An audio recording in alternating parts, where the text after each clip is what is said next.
Hindsight, Semi-Evergreen. I'm Damian Muziani, and here's your news. Leading off, best-selling author of The Lovely Bones, Alice Sebold, is officially rattled. Her memoir, entitled Lucky, which detailed her life after being raped as a freshman at Syracuse University, was all set to be adapted into a Hollywood movie with actress Victoria Pedretti tapped to play Sebold herself, but it all fell apart due to just one tiny problem. The man she sent to prison for 16 years was innocent.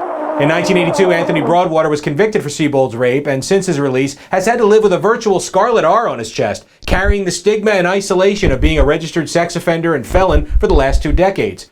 We hear these kinds of cold case stories more and more these days, but in this case, it was the proposed movie's adaptation itself that led to Broadwater's exoneration. Executive producer Tim Muccianti was set to finance the film's production until he noticed discrepancies between Sebold's memoir and the shooting script. Muccianti was so disturbed by what he read that he dropped out of the project and paid for a private investigator to examine the evidence used to convict Broadwater, which ultimately led to a court petition and a vacated conviction.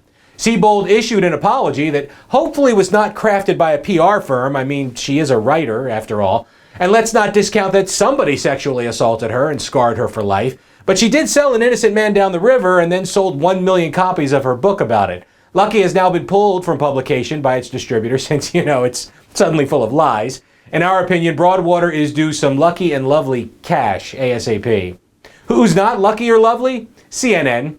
The cable news stalwart continues to pay for its employees' incompetence and corruption after they finally, reluctantly, suspended anchor Chris Cuomo for ignoring all journalistic integrity by sharing inside information with his brother, the former governor of New York, to help him fight sexual harassment allegations last year.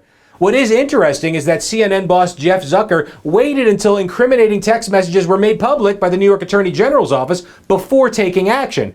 Kind of a role reversal, since traditionally it's the news organization that tips off law enforcement, not the other way around. Like in All the President's Men. CNN reporters can't even find the news in their own building. Of course, we all know Cuomo will be back on the air after the holidays, right? This is the same CNN that gave former Governor Eliot Spitzer his own TV show not once, but twice, after he was forced to resign in disgrace for spending New York taxpayer dollars on high-priced hookers. This is from the current CNN website, by the way. He still has his own page up on there, even though his show was canceled in 2011.